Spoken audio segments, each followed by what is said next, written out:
Arkadaşlar merhaba. Bugün sizinle beraber Vestel Smart TV'lerde Disney Plus uygulaması nasıl yüklenilir onu göstermeye çalışacağım. Öncelikle arkadaşlar kumandamızın Home tuşuna basıyoruz ve bu ekran çıktığı zaman alta doğru kaydırıyorum ve Market bölümüne gelmem gerekiyor arkadaşlar. Şu şekilde kumandamızın tuşlarını kullanarak buraya bastığımız zaman gördüğünüz gibi uygulamalar karşıma çıkıyor. Buradan Disney Plus uygulamasının üstüne gelip ok tuşuna basıyorum ve uygulamayı çalıştır seçeneğine dokunuyorum arkadaşlar. Bu şekilde Disney Plus'a ulaşabilirsiniz arkadaşlar. Ok tuşuna bastım ve uygulamayı çalıştırıyorum.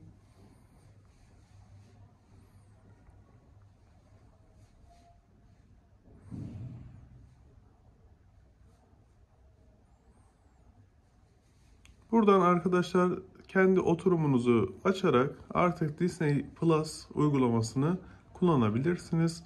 Beni dinlediğiniz için teşekkür ediyorum.